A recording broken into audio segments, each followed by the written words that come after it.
Cuando terminó el teatro y se marcharon, la casa volvió a quedar vacía. Me quedé sentada en el sofá, vacía también. Había sido un día interminable, el día que cambió mi vida. Ahora solo faltaba la transferencia de activos, salvo imprevisto. Esta casa también sería mía. Saqué el móvil, abrí la app y escribí a Sanguín. Todo listo, firmado. Gracias por tu ayuda, hermanita. Lamento que ese basurero te haya arrastrado. Respondió enseguida con una captura, la cita para el legrado. Me dio pena y le pregunté, ¿estás segura? Un aborto duele mucho el cuerpo. Solo 6 semanas, dijo. El médico usará el método más suave. No te preocupes. Me conmovió. Su dolor era tan grande como el mío, y aún así seguía siendo buena conmigo. Hermana, añadió, castigar al canalla ya es mi venganza. La transferencia lleva tiempo. Aguanta. Sé que, como yo, llevas una fuerza enorme dentro. Vivirás sola y vivirás brillante. Me quedé mirando la pantalla. ¿Podré vivir sola? Podré, pensé. Me tumbé en el sofá, me abracé a mí misma y en este rincón que construí con el señor Zhou, me dormí. Durante los días siguientes la segunda esposa de mi padre y su hija no pararon de acosarme, llamadas colgadas, redes bloqueadas, pero los SMS seguían llegando. Tu padre casi muere en la mesa de operaciones. Eres una hija ingrata, una miserable sin corazón. Les envié la foto del justificante del pago de la fianza. Devolvedme el dinero y luego hablamos. No devolvieron ni un céntimo, pero tampoco cerraron la boca. El fondo del asunto era siempre el mismo. Debes mantener a tu padre, si no, tu vida no vale nada. Esa palabra, debes, me hizo gracia. Por fin comprendí por qué mi padre no temía que lo repudiara. Ellas creían que, como él aún me reconocía, yo debía estar agradecida de tener un pariente sanguíneo en el mundo. Con esa gota de sangre pensaban tenerme agarrada de por vida. Quise compartir la ironía con alguien y solo se me ocurrió Sanguín. ¿Cómo estás de la operación? ¿Necesitas algo? Recuperándome, respondió. Pero vete ya a tramitar el divorcio. Hay un mes de reflexión. No se puede antes. Me sorprendió su siguiente mensaje, un pequeño manual paso a paso para cambiar el nombre de los bienes. Añadió que no diría al señor Zhou que se había practicado el aborto, seguiría presionándolo por teléfono para que firmara cuanto antes. Hablamos durante horas. Le conté por fin toda la historia de mi padre y de su familia. Ella respondió con un sticker de risa. Odio a esa gente que pare y abandone y luego venga a chupar sangre. Corta de raíz. Si no pensarán que aún te importa ese lazo. Claro que lo sabía. Como era de esperar, a los pocos días el hospital volvió a llamar. La operación había terminado. Era hora de pagar el alta. Las dos mujeres habían gritado durante días para que sintiera culpa y sacara la tarjeta. Esta vez, y las próximas, querían que yo pagara todas las facturas. Probablemente, mientras puedan seguir empujándomelo, lo harán. Ya entiendo perfectamente que la edad no convierte a un bastardo en una buena persona. Estos años he estado equivocada, terriblemente equivocada. Nunca debí mantener ningún contacto con ese ser al que llaman mi padre. Así que fui al hospital a resolverlo. Cuando llegué a la habitación, solo estaba él, tendido en la cama. Aunque parecía agotado, en cuanto me vio me lanzó una mirada hostil. ¿Qué miras? Aún no me muero. Si te portas más mal, me vas a matar de la rabia. Debía de creer que debía disculparme yo. Resultaba cómico. Acerco una silla y me siento, tranquila. Le digo sin preámbulos que estoy tramitando el divorcio y que pienso renunciar al trabajo. Me iré de la ciudad. Se sobresalta y, en lugar de preguntar por qué, suelta. ¿Divorcio? ¿Cuánto vas a sacar? Como esperaba. Le importa el dinero, no la razón. Todo para mí, respondo. Él se va con la ropa que lleva puesta. Solo el piso vale millones. Sus ojos brillan. Ese piso es grande. Arregla una habitación y me mudo yo. Me río. ¿Por qué? ¿No tiene familia? Ellos también vendrán, dice muy serio. El actual piso es pequeño, incómodo. Tú dijiste que no te quedas. Ni me pregunta a dónde iré, pero da por hecho que le cedo la casa. Absurdo. Al verme reír, espeta. ¿Qué pasa? Tus cosas son mías. ¿Qué más da cederme un piso que no vas a usar? Emplea el verbo, ceder, ni siquiera, prestar. Dejo de reír, suspiro y suelto lo que llevo años callando. Sigo soñando con mi madre. Su muerte es tu culpa. Nunca te perdonaré. ¿Sabes por qué te he llamado estos años? Para ver cuánto más miserable te volvías.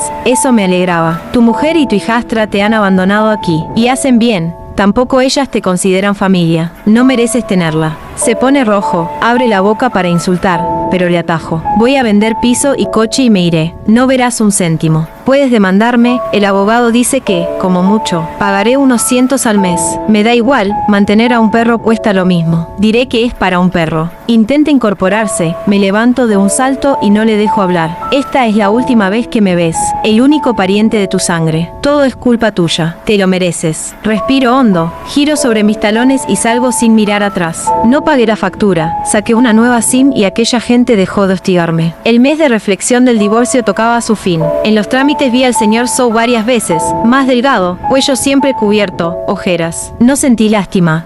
Entre Zhang Lin y yo lo teníamos acorralado. El día de firmar, me observaba de reojo sin que yo pudiera leer si era nostalgia o rencor. Me dio igual. Recogí mi ejemplar, salí a la calle, hacía viento. Así está bien, dijo él. No quiero ser un mal recuerdo en tu vida. Lárgate, le corté sonriendo. Tus lágrimas ya no me sirven. Me alejé a grandes pasos, rumbo a una dirección que él nunca tomaría. Renuncié al trabajo. Dejé el piso en manos de una agencia y salí de la ciudad. Me instalé en un apartamento en las afueras de otra metrópoli. Plantas, flores y mis propios textos. Aún no tengo perro ni amigos, pero Zhang Lin y yo seguimos hablando. Después de mi marcha le confesó a Zhou el aborto y le rompió la relación. Él se hundió. No experimenté el placer de la venganza, solo la quietud de quien cierra una puerta y ya no mira atrás. Como ya no tenía nada que ver con él, acabé consolando a Zhang Lin. No quise que aquello manchara su futuro. Ella, despreocupada, dijo que no, el que se hundiría sería el canalla. Ella no se andaba con disimulos y ya se había encargado de que el rumor corriera por su empresa. Tenía una forma dulce de decir justo lo que necesitaba oír. Desde entonces compartíamos nuestras vidas. Aquella chica, que debía ser la hermana pequeña, se convirtió, sin proponérselo, en una hermana mayor. Despejaba mis malos días y trazaba el mapa de mi nueva carrera. En la nueva ciudad no busqué empleo fijo. Con el dinero ahorrado y la pluma afilada empecé a colaborar con medios digitales. Los ingresos eran decentes y, en pocos meses, ya estaba en ruta. Buena parte del mérito era suyo. Planificaba, escuchaba, reía conmigo. Un día, sin avisar, sus mensajes cesaron. Los míos quedaron en visto. Ni llamadas ni voice mail. Quería invitarla a cenar para darle las gracias y, de pronto, había desaparecido. ¿Le habrá pasado algo? Pensé. Seguí con mi rutina, pero la preocupación creció. Si estaba en apuros, no podía quedarme de brazos cruzados. Me propuso buscarla y entonces descubrí lo poco que sabía, su número y sus redes. Nada más. Sabía que colaboraba con la empresa del señor Zhou. Fingiendo ser clienta llamé a la compañía y localicé a un tal manager Xu, del mismo departamento. No solo ignoraba quién era Zhang Lin, de paso soltó. Zhou renunció hace medio año. Calculé, apenas 6 meses desde que firmamos el divorcio. Entonces Zhou escalaba profesionalmente, ¿por qué marcharse? Zhang Lin tampoco me había contado nada. Si hubiera caído en desgracia, ella habría celebrado contármelo. Su silencio y la desaparición de él orían a secreto. La curiosidad me empujó a seguir. Mantuve el contacto con Xu y, con sutilezas, fui sondeando. En la empresa nadie sabía del adulterio ni del divorcio. Todos creían a Zhou un hombre casado y responsable. Eso contradecía la versión de Zhang Lin. Ya lo he dejado en evidencia. Empecé a sentir un hormigueo. Ambos ocultaban algo que yo no alcanzaba. Marcaba el número de Zhou, tono de número inexistente. Para un comercial es impensable deshacerse del móvil, da igual que cambie de trabajo. ¿Qué le había ocurrido? Rebusqué la agenda que él me presentó años atrás y llamé a viejos conocidos bajo el pretexto de trámites de la casa. Unos dijeron, evasivos, que hacía tiempo no sabían de él. Otros colgaron de golpe. Zhou había desaparecido y su desaparición coincidía con la de Zhang Lin. Decidí regresar. Fui a la ciudad. Aún habité unos días el piso que habíamos decorado juntos.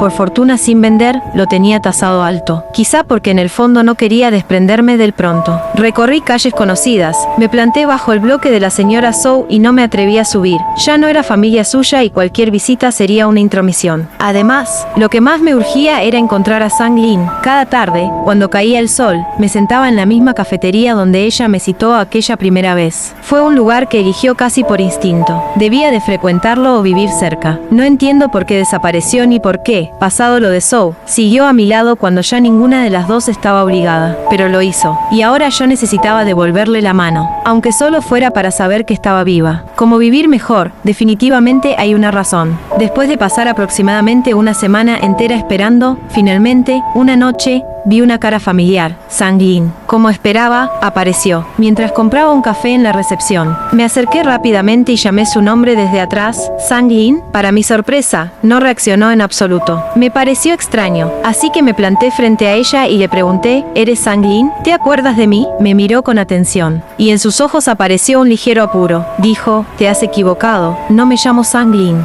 Después de decir esto, cogió su café y se dio la vuelta, marchándose apresuradamente. Ese ligero apuro en su rostro indicaba que me había reconocido. Pero, ¿por qué dijo que me había equivocado? Esa noche no pude dormir en toda la noche. No fue por el café, sino porque pensé muchas cosas. Si una persona dedica meses a ayudar a otra, no es posible que de repente finja no conocerla. O se entrega de verdad, o tiene segundas intenciones. En cualquier caso, no debería cortar el contacto de forma tan repentina. Así que, quizás la chica que vino me mintió. Puede que realmente no fuera Sang-Lin. Sabía que solo una persona podía resolver todas mis dudas, la señora Zhou. Siempre había vivido en un antiguo complejo residencial. Cuando Zhou y yo nos casamos y compramos un nuevo piso, ella no se vino a vivir con nosotros. Al día siguiente, compré algunos regalos y fui a visitarla. Cuando me abrió la puerta, su cabello completamente blanco casi me impidió reconocerla. Parecía haber envejecido décadas de golpe. Estaba muy serena. Ya no era la mujer temperamental y con carácter de antes. En el salón, preparó el té con calma. Me di cuenta de que en toda la casa no había rastro de nadie más. No había zapatos del señor Zhou, ni chaquetas tiradas por ningún lado, ni ropa suya en el balcón. El señor Zhou no estaba allí. Después de un rato de conversación,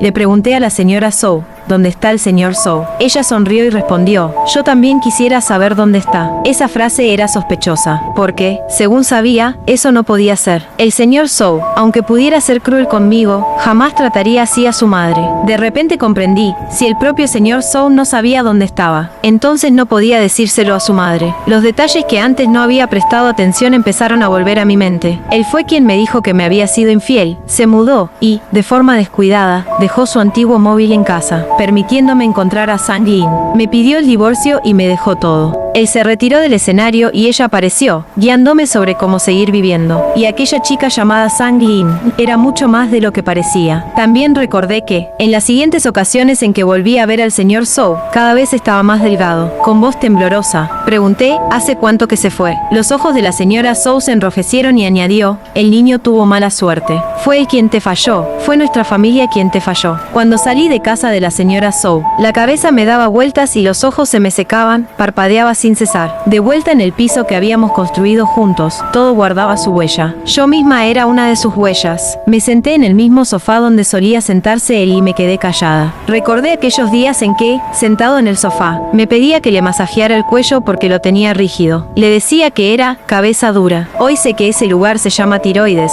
una zona propensa a enfermar. Descubrí un nuevo término, sin diferenciar. Recordé su cuerpo cada vez más delgado, el cuello que ocultaba con el cuello de la camisa. El señor Zhou había actuado de forma magistral. Me conocía, sabía que no sabía cómo afrontar una despedida. Una despedida demasiado dolorosa podría ser que no supiera cómo vivir sola. Sabía que, dentro del matrimonio me había convertido en su apéndice. Escogió el método más despiadado para que pudiera aceptar su pérdida. Con el resto de su vida me dio una lección para que pudiera seguir adelante sola. Recordé que lo último que le dije fue, vete, quédate lejos. Las lágrimas empezaron a caer sin poder parar, sin control. Por fin comprendía por qué Sang-Lin había estado pendiente de mí como una hermana mayor, ayudándome y guiándome hacia adelante. Por qué, aunque era más joven, se comportaba como una hermana, y por qué de repente desapareció. Porque nunca existió Sang-Lin, fue el señor Zhou. Cuando me dejó, en realidad no se había ido del todo, hasta que un día no tuvo más remedio que marcharse de verdad. Entonces comprendí que, en nuestro último encuentro,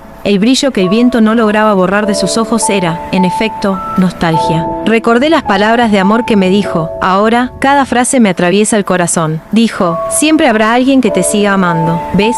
Yo todavía estoy aquí. Dijo, estaré contigo para siempre. Y al firmar el acuerdo, no pudo evitar añadir, tienes que vivir bien, incluso sola. Me abracé fuertemente y rompí a llorar en voz alta. Hacía muchísimo que no lloraba así, quizás solo de pequeña. Cuando no encontraba a mi madre, había llorado con tanta desesperación. Pero esta vez era porque ya nunca más encontraría al señor Zhou, nunca más. Seguí llorando y llorando, incluso después de quedarme dormida, incluso en sueños seguía llorando. Pero en el sueño apareció el señor Zhou. Se agachó, me abrazó y me consoló consoló, no llores. Le pregunté entre sollozos, ¿dónde estás? Quiero encontrarte. No haré nada más en esta vida, solo quiero volver a ti. ¿Cómo puedo encontrarte? Me besó en la frente, me acarició la cabeza y me dijo, tienes que seguir adelante.